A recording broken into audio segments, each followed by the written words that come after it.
Okay, so example 4 from the N3-5 notes. Since the number of hours of sunlight in a day cycles annually, it can be modeled with a sinusoidal function. The longest day of the year occurs on the summer solstice, while the shortest day of the year occurs on the winter solstice. In Boston, the number of hours of sunlight on the summer solstice is 15.283, and on the winter solstice, day 355, there are 9.067 hours of sunlight. Make a sketch of the hours of the sunlight per day for Boston. Okay, so per day, so we're going to represent our x-axis with the day, and this is the hours of sunlight.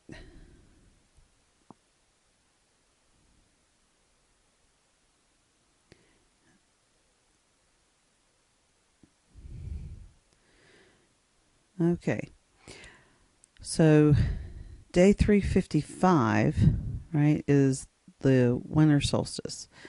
So I'm going to mark that about here, right, day 355.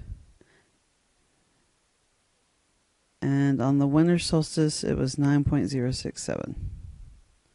So that's our low there is 9.067. Okay, our high, our maximum, right, is going to have been 15.283. Now, they don't tell me exactly when the summer solstice happens, but we know that the summer solstice would happen before the winter solstice, and they're evenly spaced apart. So we're gonna come back here and say this is our summer solstice. Okay, and we know that the next year, right, the summer solstice would happen again.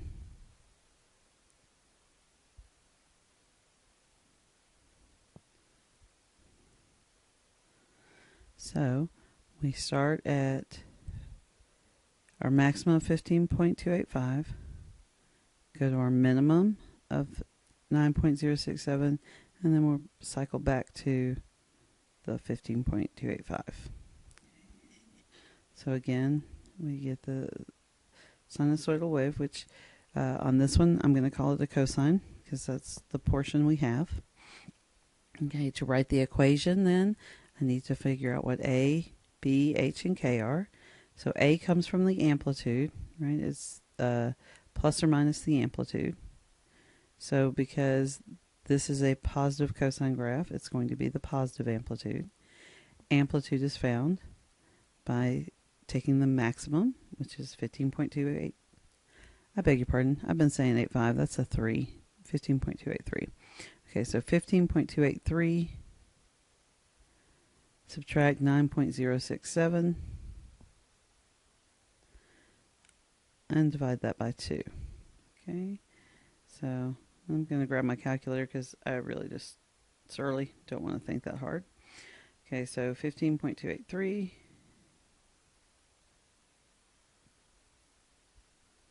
minus 9.067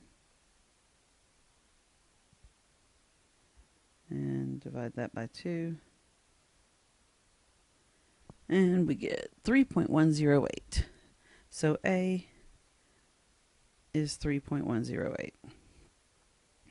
Okay, then B. B is our 2 pi divided by our period. Okay, well, our period is going to be 365 days because that's how many there are in a year. So 2 pi divided by 365. Okay.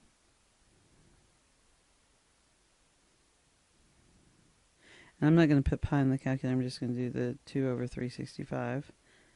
I'm thinking that's going to be its minimum.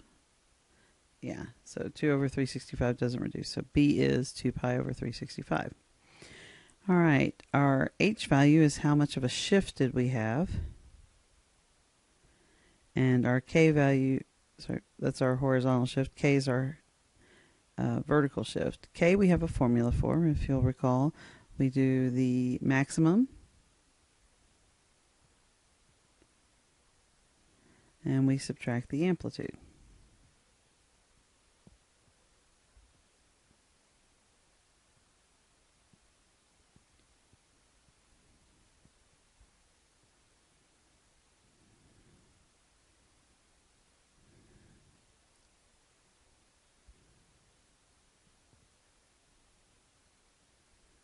And we get 12.175. Okay, so now that leaves us to find H. Normally we would just count over from the y-axis to the starting point here. But I just realized I don't know when the summer solstice is. I don't know how many days that is. So what would actually be easier is I have the 355 here. So I could use a shift of 355, but what that means is I'm going to now call this a negative graph. So I'm going to have to call it, A is going to be negative 3.108 in order for me to use the 355. Okay, so we put that together and we have negative 3.108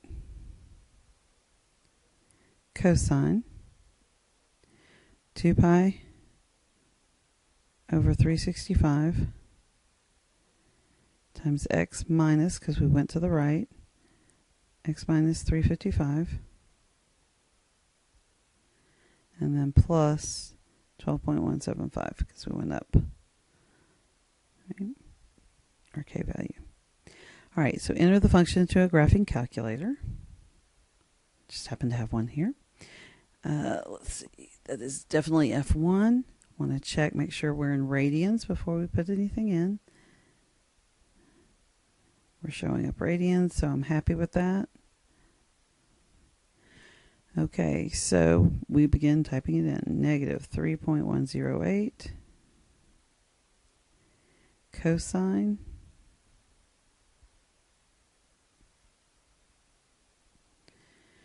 and then we're going to do 2 pi over 365 .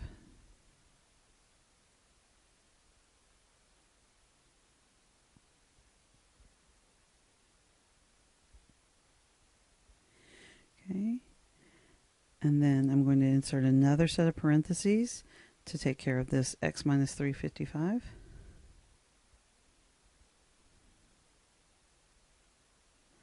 Then I'm going to exit all the parentheses and do my k value plus 12.175. Window's only going to 7, right? And I start at 12.175. So menu 4.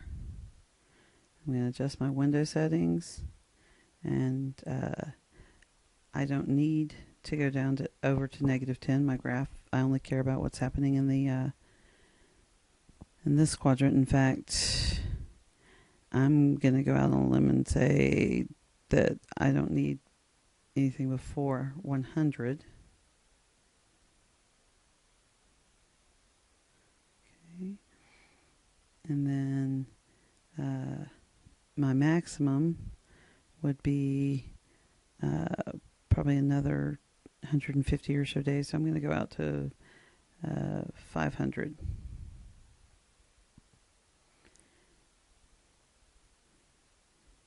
And then for my minimum value is 9.067, so I'm going to do a minimum of 8 just to give myself a little room to look. And my maximum is at 15.283, so I'll go up to 17 again just to give myself some space around the edges. Okay, so there's my graph. How many hours of sunlight were there on September 20, which is day 263? Okay, I could try tracing my graph, but I think on this one I'm going to go to the table because I know I can find 263 days are my x values, right? So I'm just looking for 263 and day 60. So if I menu table, all right. Now I don't want to scroll all the way down to day 60. So using my table settings again, I'm going to edit my table settings because I want to start at day 60 so I can answer that question. Okay.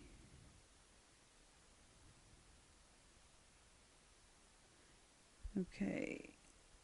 So it actually went to 61, but that's okay. Right there. So 11.0632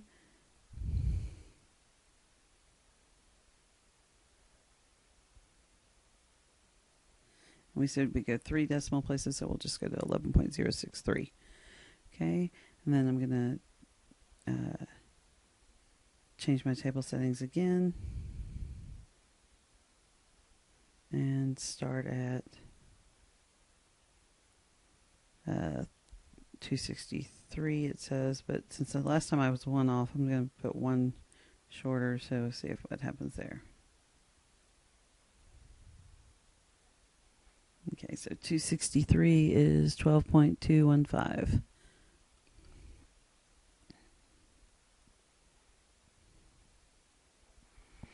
Okay, when were there at least 12 hours of sunlight to the nearest day? Graph, and I'm going to insert a line at a horizontal line at 12. Okay, so this portion of my graph, right, is above 12, so that's at least 12, and then starting again over here. So I'm going to find those points of intersection.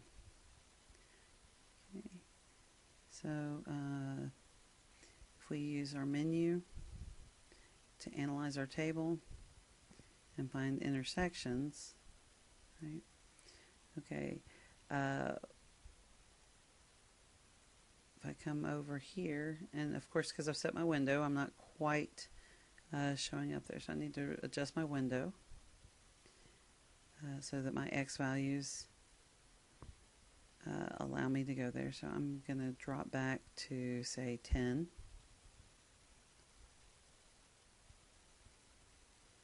Okay, so now I can clearly see.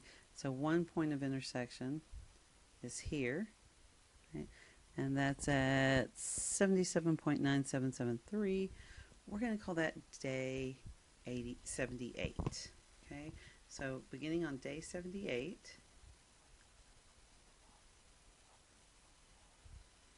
and we're going to, all right, so we're going to do our intersection again.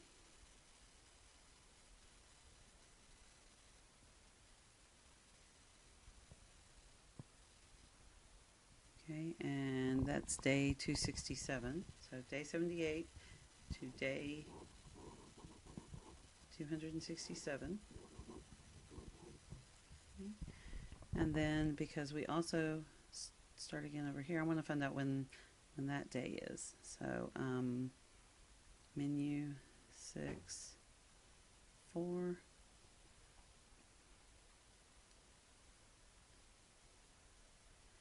Pick over here. Can't tell what that is, so let me grab and hold. Okay, that was day 442. So that's outside the first year, so I'm not going to include that in my graph because we're just going to go for the 1 year. So from day 78 to day 267, there were at least 12 hours of sunlight. All right. Okay. At this point, if you've watched seen all the examples, you should be able to get started on your assignment.